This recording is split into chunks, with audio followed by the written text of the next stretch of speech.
अब आप सब लोग खुद देखिए कि अखिलेश यादव जी का जो ये बयान आया है, मैंने सपा के राष्ट्रीय अध्यक्ष हैं, प्रमुख हैं, ये कहीं ना कहीं हताशा आपको नहीं दिखता है?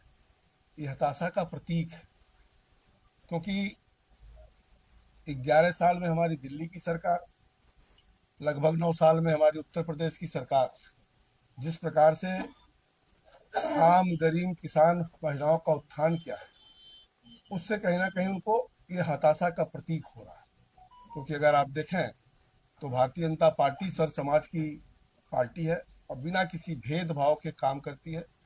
और इसी के नाते उत्तर प्रदेश में जो उनका जंगल राज था, उस जंगल राज को तिलांजलि देने का काम उत्तर प्रदेश की जनता ने किया था। और मुझे पूरा विश्वास है कि जिस प्रकार से समाजवादी पार्टी का अभी काम चल रहा है उत्तर प्रदेश में, पुनः उनको उत्तर प्रदेश की जनता जो जाति और धर्म के आधार पर ये राजनीति कर रहे हैं, उससे जनता समझ चुकी है और कहीं ना कहीं इसका जवाब देगी। 2027 चुनाव करीब है, ऐसे में क्या कुछ प्लानिंग होगी आप लोगों की? तो जैसे आपको बहुत बड़ी कमान दी गई है। देखिए, भारतीय जनता पार्टी के कार्यकर्ता 365 दिन काम करते हैं और जनता की सेवा करते हैं। ये सही है कि अभी साल भर के भीतर ही चुनाव आने वाला है, तो चुनाव के दृष्टिकोण से हमारे कार्यकर्ता सदैव तैयार रहते हैं।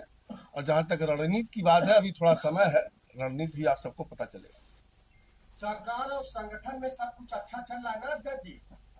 सरकार और संगठन में कोई भी मतभेद नहीं, दोनों मिल करके जहां सरकार का काम होता है सरकार करती है, जहां संगठन का काम होता है संगठन का काम है कि सरकार द्वारा जो कार्य है उन कार्यों को धरातल तक, आम जन तक ले जाकर पहुंचाने का काम है। संगठन उसको बाखूबी कर रहे हैं। अखिलेश यादव अभी तक केशव मौर्य को टारगेट करते थे, लेकिन अब ब्रजेश पाठक भी उसी श्रेणी में आ गए, क्या? मैंने पहले कहा ना कि हताशा का परिणाम, ये हताशा का परिणाम है कि कहीं ना कहीं अखिलेश यादव अब अपने दम पर सरकार बनाने की बात नहीं कर रहे हैं। 9 साल से वो खुद मुख्यमंत्री नहीं है, लेकिन औरों को मुख्यमंत्री बनने का अवसर देता है। जी, आपके बनने के बाद बहुत तेजी से पार्टी में अलग तरह के कार्यकारिणी हो जाएगी, बचे कुचे जिला अध्यक्ष घोषणा हो जाएगा और पिछले 1 महीने से मैं सुन रहा हूँ कि लगातार अध्यक्ष का नाम सामने आएगा और कार्यकारिणी की घोषणा होगी, लेकिन थोड़ा सा और धैर्य रखिए, आ जाएगा। क्योंकि कार्यकर्ताओं में बातचीतों ने आशा न दिखाई। मैं समझ रहा हूँ कि थोड़ा धैर्य रखिए, आ जाएगा। प्रयागराज में जो घटना हुई उसके बाद अखिलेश यादव लगातार भाजपा को ब्राह्मण विरोधी कह रहे हैं।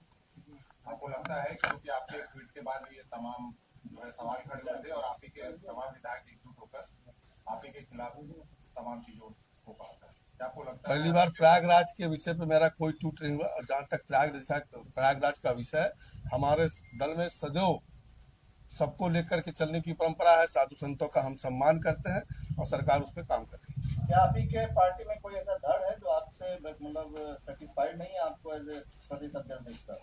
अभी तो आप तलाश करो, मुझे तो नहीं लगता कि प्रदेश में कोई ऐसा धड़ है, कोई ऐसा कार्यकर्ता है, क्योंकि मेरा राजनीति आप महाराजगंज का जानते होंगे कि मैं सबको साथ लेकर के चलने वाला विचारधारा भी रखता हूँ और प्रदेश को भी सबको साथ लेकर के चलने का काम करता हूँ।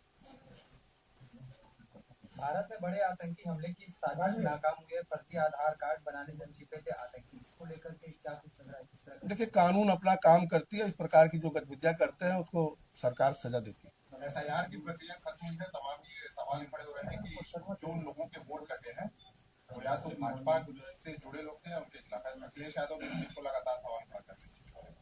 अब अखिलेश यादव एसआईआर पे तो तरह तरह का बयान देते हैं। पहले एसआईआर का वो विरोध करते हैं, हल्ला दंगा करते हैं, पार्लियामेंट से लेकर के सड़क तक करते हैं। और जब एसआईआर में पूरे उत्तर प्रदेश में वोट कटता है तो उस पर वो खुशी भी मनाते हैं कि 2,88,00,000 वोट कटा है। उसमें सभी विधानसभाओं में करीब 70-75 हजार भारतीय जनता पार्टी का कट गया, ऐसा उनके मन में आता है। फिर जब वोट और दुरुस्तीकरण होता है तो भी उनको दिक्कत होती है। एसआईआर कहीं ना कहीं चुनाव आयोग का काम है और ये निरंतर चलने वाली प्रक्रिया है। ये सातवीं या आठवीं बार ये प्रक्रिया चल रही है। कोविड के नाते थोड़ा विलंब हुआ। हाँ, ये जरूर है कि निश्चित तौर से यहाँ पर हम सब राजनीतिक दल के कार्यकर्ता हैं, उसके नाते हम सबकी भी जिम्मेदारी है कि एसआईआर का काम बूथों पे चल रहा है मैं कार्यकर्ताओं से निवेदन भी करता रहा हूं, आज फिर आपके माध्यम से निवेदन करता हूं कि उस पर कोई अपना मतदाता छूटने ना पाए, ऐसा हमारे कार्यकर्ताओं को प्रयास करना चाहिए। आरएसएस ने गोरखपुर में हिंदुओं की सभी जातियों के साथ भोजन किया, क्या यूजीसी शंकराचार्य जैसे विवाद से हिंदू मतों में बिखराव का खतरा पैदा हो गया? आरएसएस सामूहिक भोज आज से नहीं कर रही है, बहुत दिनों से कर रही है और निरंतर चलने वाला काम। मोहन भागवत ने कहा है कि हमें जाति छोड़कर हिंदू समाज के लिए काम करना चाहिए। देखिए, भारतीय जनता पार्टी सर्व समाज की पार्टी है और सबको लेकर के चलने का काम करती है। प्रधानमंत्री जी का जो नारा है सबका साथ सबका विकास, अगर आप देखें तो उसमें कोई जाति धर्म को हम लोगों ने छोड़ा नहीं है। धन्यवाद।